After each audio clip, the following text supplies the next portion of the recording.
Bonjour à toutes et à tous, voici la deuxième partie du chapitre consacré à la religion avec quelques références qui vont être données, donc n'oubliez pas d'avoir votre petit matériel pour suivre le cours avec moi. C'est parti, donc on était rendu, alors on avait fini l'introduction, on passe au grand 1, la puissance du fait religieux. Petit a, pourquoi croit-on? On pourrait penser que la curiosité de l'homme peut être satisfaite par la science, par la connaissance. Expliquer le monde, le connaître, excusez-moi, expliquer le monde, le connaître devrait suffire à le rassurer sur ce qui l'entoure. Mais il faut autre chose à l'homme, car il y a chez lui des questions d'ordre métaphysique qui dépassent le simple cadre de la nature matérielle autour de nous. Je reviens 2 secondes sur le terme de métaphysique parce que c'est un terme qu'on retrouve très souvent en philosophie. La philosophie a été une entreprise métaphysique pendant des siècles et puis ça a commencé à se calmer à partir de la fin du XVIIIe siècle. On a parlé d'échec de la métaphysique. Qu'est-ce que la métaphysique? Eh bien, c'est avoir en soi des questions qui vont dépasser le simple cadre de la physique, du concret, de ce qu'il y a autour de nous. Méta, en grec, ça veut dire ce qui est au-delà, ce qui va au-dessus de. Donc, métaphysique, c'est ce qui est au-dessus de la physique. On a tous ces questions en tête. Est-ce que la vie a un sens? Aucun scientifique ne pourra vous répondre. Est-ce que Dieu existe? Aucun scientifique ne pourra vous répondre. Est-ce qu'il y a une justice qui serait transcendante et qui dépasserait notre simple justice humaine? Là aussi, c'est trop abstrait pour pouvoir y répondre par la science. Donc voilà pourquoi, effectivement, la métaphysique s'est mise en place. Et ce qui est étonnant, c'est que la métaphysique, la philosophie, sont arrivés, du moins en Occident, à travers la Grèce de l'Antiquité, qui était énormément dominée à l'époque par la religion. C'est-à-dire que toutes ces questions métaphysiques, seule la religion pouvait y répondre. Mais ces réponses-là étaient insuffisantes. Et donc à partir du 5e, 6e siècle avant Jésus-Christ, eh bien les philosophes et les rhétoriciens se sont mis en place pour essayer de soulever des questions et de dire ouais, les réponses de la religion ne sont pas suffisantes, on va essayer de se creuser un petit peu plus la tête que d'avoir ces réponses systématiques. En gros, hein, vous savez ce qu'on dit dans l'univers des youtubeurs, ta gueule c'est magique, ça pourrait s'appliquer à la religion de l'époque. Est-ce qu'il y a une justice transcendante? Ta gueule c'est magique. Est-ce que notre vie a un sens? Ta gueule c'est magique. Donc vous voyez le fameux terme qui est souvent utilisé notamment par joueurs du grenier s'applique parfaitement à cet état d'esprit qui serait celui de la religion. Mais malgré tout, la religion, malgré un petit peu les attaques qui ont été celles de la philosophie et de la métaphysique, ont continué à exister parce qu'il y a malgré tout en nous ce besoin de se raccrocher à quelque chose, de se raccrocher à des réponses, même si, selon effectivement la philosophie, bien souvent, les réponses de la religion sont insuffisantes. Ces questions, c'est la religion qui y répond, mais aussi la philosophie, mais sous un jour très très différent. C'est-à-dire que dans la religion, il y a en plus cette notion d'espoir et cette notion de justice qui est très prégnante. Avons-nous un rôle à jouer sur Terre? Sommes-nous là pour quelque chose? La vie a-t-elle ou non un sens? Si les mauvaises actions ne sont jamais punies, alors à quoi bon être gentil avec les autres? Kant résumait ces questions sous la forme d'une interrogation née selon lui de la raison humaine. Que m'est-il permis d'espérer? Kant revient souvent sur cette question. Que m'est-il permis d'espérer? Je vous rappelle que Kant était très attaché à l'idée de dignité humaine. On va en reparler un petit peu plus loin. La dignité, c'est le fait de considérer non pas l'autre comme un moyen, c'est-à-dire comme un outil pour parvenir à mes propres fins, mais comme une fin en soi. C'est-à-dire quelqu'un qui serait respectable parce qu'il est respectable, parce qu'il faut le faire, parce que c'est comme ça. Eh bien, la religion répond à ça. Aimez-vous les uns les autres comme je vous l'ai aimé. Le don inconditionnel de soi, c'est quelque chose qu'on retrouve énormément dans les religions et dans les grandes religions monothéistes aujourd'hui. C'est cette espérance dont on ne peut pas se défaire. Chez les philosophes, la notion de besoin apparaît souvent quand on parle de religion. Besoin psychologique, de se rassurer par la présence d'un Dieu. On va voir notamment que Freud en a beaucoup parlé. Besoin moral, de savoir qu'il y a une justice transcendante, c'est-à-dire une justice qui est au-dessus de nous et qui réglera tous les comptes le moment venu. On rappelle par exemple, chez les chrétiens, cette notion très importante de jugement dernier. Le jugement dernier, c'est le moment où Dieu va revenir sur terre à une date indéterminée, mais dans un futur proche ou lointain, on ne sait pas, et où va s'opérer le jugement de toutes les âmes, chose qu'on retrouve dans énormément de religions. Je pense notamment à la religion de l'Égypte ancienne, où à la mort de chaque personne, ou à la mort de chaque corps physique, il y a la balance de la justice divine, avec un Dieu qui va être là pour mettre votre cœur sur une balance, sur l'autre plateau de la balance, on va mettre une plume, et si votre cœur est plus léger qu'une plume, eh bien vous pouvez aller dans l'équivalent du paradis, et franchir sans obstacle le monde des morts. Si votre cœur est plus lourd qu'une plume, ça veut dire que vous aurez fait trop de mauvaises actions et que par conséquent, c'est l'enfer qui vous attend. Donc cette justice transcendante, cette justice après la mort, elle est toujours existante dans la plupart des religions. Le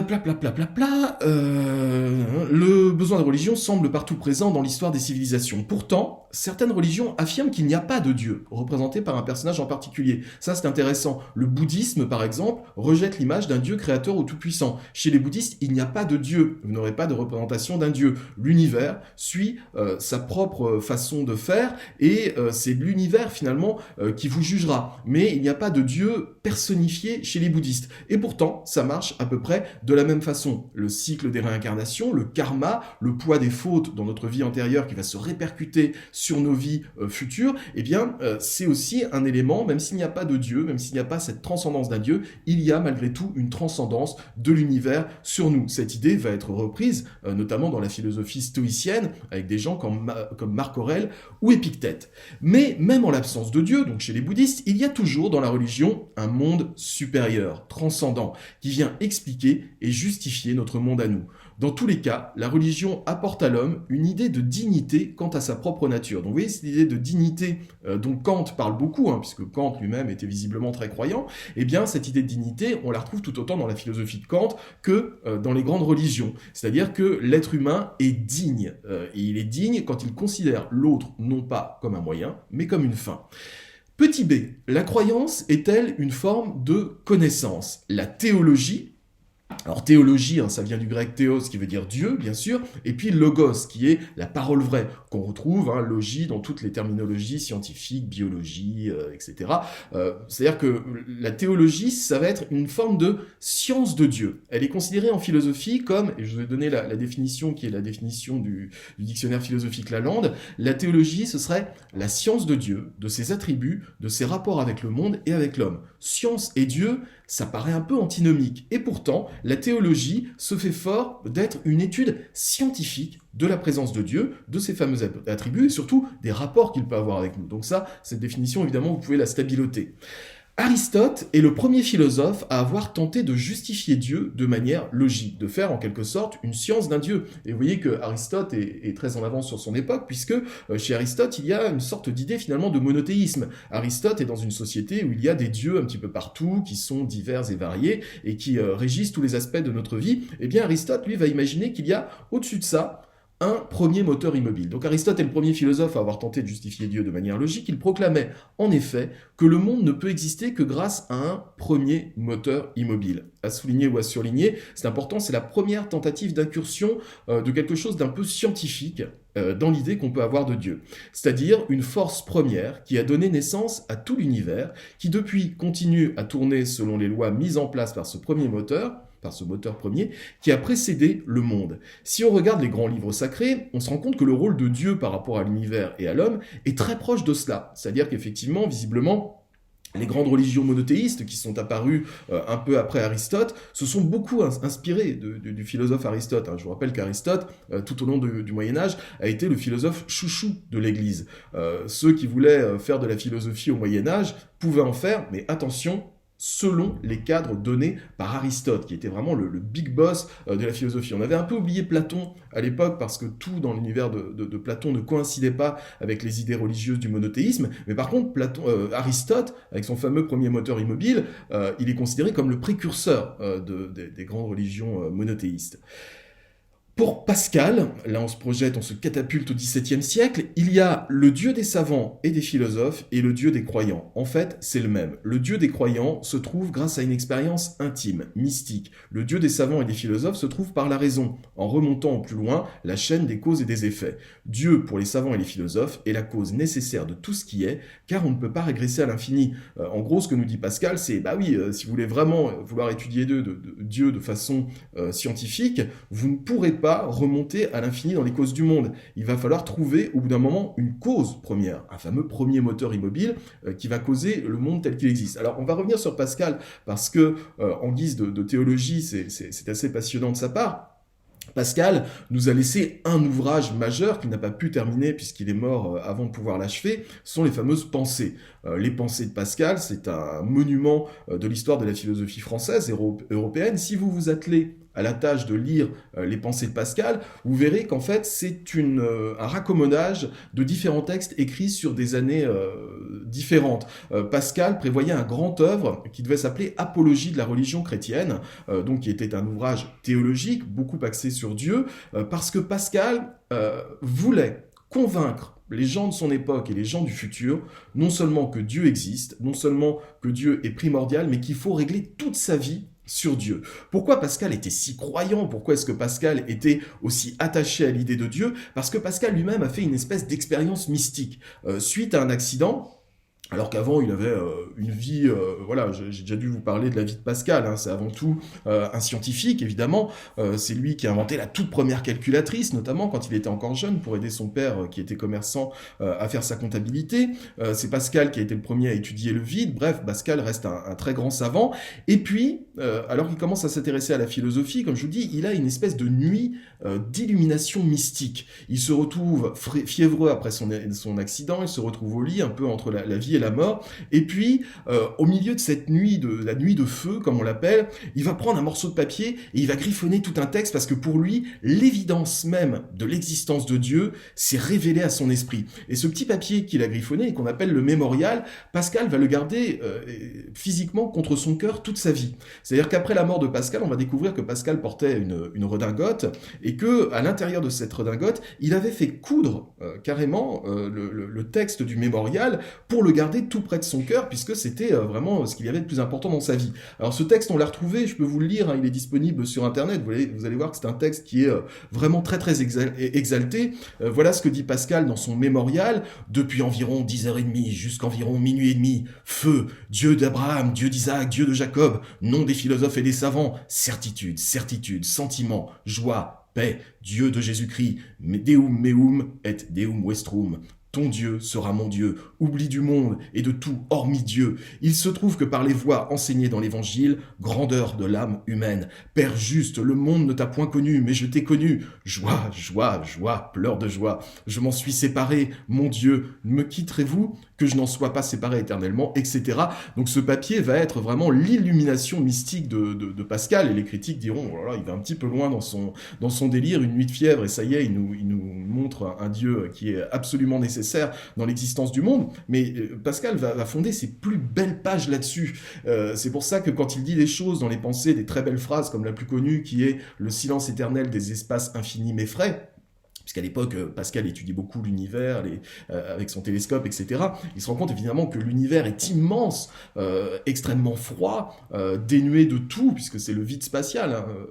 Pascal découvre toutes ces choses-là. Et malgré tout, il faut se rassurer avec cette présence de Dieu qui ne peut pas ne pas exister. Et c'est ça qui est important, et je vous invite à le noter, c'est que pour Pascal, clairement, Dieu n'est pas une vérité de raison, mais une vérité de cœur. Qu'est-ce que c'est qu'une vérité de cœur? C'est une évidence tellement flagrante qu'elle ne peut pas se démontrer, elle ne peut pas se prouver, elle ne peut pas s'expliquer. Prenons une autre vérité de cœur, je suis vivant. Voilà, si je vous dis là, en vidéo devant vous, je suis vivant, et que vous me dites, prouve-le, bah, je ne peux pas le prouver, mais je le ressens intimement, je sais pertinemment que je suis vivant, je sais pertinemment que je suis là, que je suis présent. Maintenant, le prouver scientifiquement, c'est un petit peu plus difficile. Alors, je peux prendre mon pouls, je peux avoir des indices, mais scientifiquement, c'est très difficile de prouver que je suis vivant, ou que je suis heureux, ou ce genre de choses. Eh bien ça, dit Pascal, ce sont des vérités de cœur, c'est-à-dire des choses que vous avez au plus intime de vous, que vous savez, que vous comprenez, mais sans démonstration, sans physique et sans mathématiques. C'est une vérité de cœur, tout comme la présence de Dieu dans notre monde. Donc voilà pourquoi, effectivement, Dieu, pour les savants et les philosophes, est la cause nécessaire de tout ce qui est, car on ne peut pas régresser à l'infini. Et donc on va lire ce texte de Pascal qui se trouve à la page 268 du manuel. Autrement dit, ce que nous dit Pascal, c'est il faudrait indexer ce Dieu des scientifiques et des philosophes sur cette évidence flagrante. On ne pourra jamais le prouver, et pourtant, et ben même que c'est vrai. Par exemple, le Père Noël, on peut facilement démontrer que c'est faux, mais Dieu, on peut facilement démontrer que c'est vrai. J'ai peut-être spoilé des trucs pour certains d'entre vous, je suis désolé. Blaise Pascal, voilà, donc page 268, foi et raison, les deux ordres. Donc il y a bien effectivement la foi, qui est une vérité de cœur, et la raison, qui est une vérité de raison, justement. Nous connaissons la vérité, non seulement par la raison, mais encore par le cœur. Alors, le cœur, c'est pas le courage des anciens, c'est pas l'amour de nos contemporains, c'est l'intuition évidente d'une vérité qui n'est ni démontrable ni montrable. C'est ce que je vous ai expliqué il y a quelques instants. C'est de cette dernière sorte que nous connaissons les premiers principes. Et c'est en vain que le raisonnement, qui n'y a point part, essaye de les combattre. Les pyrrhoniens, c'est-à-dire les sceptiques, un pyrrhonien, c'est un philosophe sceptique, c'est-à-dire quelqu'un qui remet tout en question, qui dit que sur n'importe quelle vérité, il peut y avoir deux discours contradictoires. Donc les pyrrhoniens, ou les sceptiques, qui n'ont que cela pour objet, ils travaillent inutilement. Nous savons que nous ne rêvons point. Ça aussi, c'est une vérité de cœur. Je sais bien que je ne suis pas en train de rêver. Encore que. Descartes dira le contraire. D'ailleurs, Descartes et Pascal, ils n'étaient pas super potes. Il paraît qu'ils se sont rencontrés une fois. Personne n'a relevé le dialogue qu'il y a eu entre les deux, mais ça s'est pas très très bien passé entre eux. Nous savons que nous ne rêvons point. Quelque impuissance nous soyons de prouver par raison, cette impuissance ne conclut autre chose que la faiblesse de notre raison, non pas l'incertitude de toutes nos connaissances, comme ils le prétendent, car la connaissance des premiers principes, comme qu'il y a espace, temps, mouvement, nombre, est aussi ferme qu'aucune de celles que nos raisonnements nous donnent. Le fait qu'il y a de l'espace autour de moi, je ne peux pas vraiment le prouver. Mais je le sais, je le vois, je le ressens très intimement au fond de moi. Et c'est sur ces connaissances du cœur et de l'instinct qu'il faut que la raison s'appuie et qu'elle y fonde tout son discours. Autrement dit, tout ce qui est analyse mathématique se fonde de toute façon sur une vérité de cœur. Pour faire des mathématiques, j'ai besoin de chiffres. Et l'existence même des chiffres, c'est une vérité de cœur. C'est quelque chose qui est indémontrable, c'est le point de départ de tout. Eh bien, de la même façon, Dieu est le point de départ de tout ce qu'il y a dans l'univers. Le cœur sent qu'il y a 3 dimensions dans l'espace et que les nombres sont infinis. Et la raison démontre ensuite qu'il n'y a point 2 nombres carrés dont l'un soit double de l'autre. Je commence à faire mes calculs sur cette première certitude, cette vérité de cœur, qu'il y a toutes ces choses-là qui existent. Les principes se sentent, les propositions se concluent. Ça, c'est très important. Les principes se sentent, les principes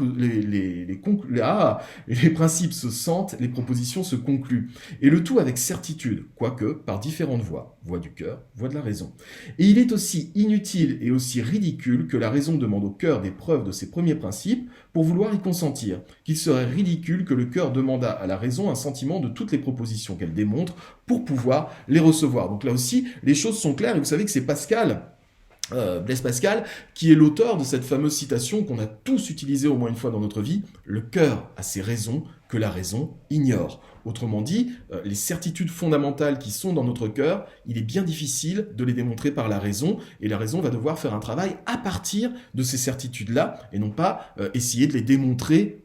Voilà, elles sont là, elles sont bien là, elles sont ancrées en nous, et Dieu, l'existence de Dieu, en fait partie. Donc vous voyez qu'on est vraiment dans une forme d'illumination mystique, mais que Pascal essaye d'ancrer dans quelque chose qui est de l'ordre de l'évidence première. On ne peut pas se passer de ces vérités-là. Il y a de l'espace, il y a du temps, il y a des nombres, il y a un Dieu. C'est comme ça, dit Pascal. Donc pour Pascal, la foi est une recherche de vérité de cœur et non de raison. Prouver Dieu comme on prouve un théorème mathématique, c'est peine perdue. Pourtant, la vérité de Dieu s'impose à notre cœur, une intuition absolue mais indémontrable. Là aussi, vous pouvez souligner ou surligner. Pourtant, la vérité de Dieu s'impose à notre cœur, une intuition absolue mais indémontrable. Voilà pourquoi Dieu ne peut pas faire l'objet d'une preuve, mais d'un pari. Donc là, je vous mets en référence la vidéo très claire de Cyrus North sur le pari de Pascal. Sa vidéo est très bien faite. En gros, si on veut schématiser un petit peu le pari pascalien sur Dieu, ça consiste à dire, ok, Dieu, je peux pas le démontrer, donc autant en faire un pari. Vous savez qu'à l'époque de Pascal, les paris sont à peu près la seule forme de divertissement qui peut exister pour les gens. Il y a des jeux partout, vous descendez dans la rue au XVIIe siècle, vous avez des joueurs de bonneto, vous savez, avec les gobelets, vous avez des petits lotos, des choses comme ça, et les gens parient énormément à longueur de journée. Ils n'ont pas Facebook, ils n'ont pas Instagram, donc ils s'occupent de jouer toute la journée avec des professionnels dans la rue, parfois en se faisant arnaquer, mais Pascal dit très bien, vous êtes tous joueurs, vous aimez le jeu, eh bien on va jouer, on va parier sur l'existence de Dieu. Vous avez deux façons de voir les choses. Soit vous ne croyez pas en Dieu, soit vous croyez en Dieu. Que se passe-t-il si vous croyez en Dieu? Eh bien, vous allez avoir une vie plutôt chaste, une vie réglée par des principes assez stricts. Et du coup, vous n'allez pas beaucoup vous amuser dans votre vie terrestre. Mais au moins, vous allez être vertueux. Vous allez agir selon les commandements des Écritures sacrées. Donc, vous allez perdre des choses. Vous n'allez pas pouvoir, effectivement, vous saouler. Vous n'allez pas pouvoir faire les idiots pendant toute votre vie. Après la mort, qu'est-ce qui va se passer? Soit Dieu existe, soit Dieu n'existe pas. S'il n'existe pas, ma foi, vous aurez perdu quelques plaisirs pour pas grand-chose, puisque vous n'irez ni au paradis ni en enfer, vous n'irez nulle part, mais au moins vous aurez eu une vie vertueuse. C'est pas si mal, vous serez considéré comme quelqu'un de bien même après votre mort. Maintenant, si Dieu existe, là c'est beaucoup plus intéressant, puisque les quelques petits plaisirs que vous aurez perdus dans votre vie vont être compensés par une vie éternelle formidable au paradis. Donc vous allez gagner beaucoup plus que vous n'allez perdre. Maintenant, si vous êtes dans la perspective que Dieu n'existe pas, eh bien si Dieu n'existe pas, vous allez avoir une vie dissolue, puisqu'il n'y a aucun jugement, vous allez faire ce que vous voulez, vous allez vous saouler, faire la fête, faire n'importe quoi, faire du mal aux autres, et puis après la mort, pas de punition. En tout cas, vous aurez une vie où vous ne serez pas très bien considéré, vous serez considéré plutôt comme une personne débauchée, et après la mort, il ne va strictement rien se passer. Donc finalement, vous n'aurez pas perdu grand-chose, vous n'aurez pas gagné grand-chose. Donc voilà pourquoi, nous dit Pascal, il y a énormément plus à gagner en croyant en Dieu et en ayant une vie vertueuse qu'il n'y a à perdre. Donc le pari est vite fait, dit Pascal. Jouons, parions et parions sur le fait que Dieu existe. Il y a beaucoup plus à gagner sur le plan spirituel. C'est ça le pari de Pascal et c'est une notion qui est restée encore aujourd'hui et qui est encore appliquée par certains. Parions. Et parions sur ce qui est le plus bénéfique pour nous. Donc allez voir la vidéo de Cyrus, moi je vous ai expliqué les choses vite fait, il y a un petit tableau, enfin c'est plutôt bien fait sur le pari pascalien.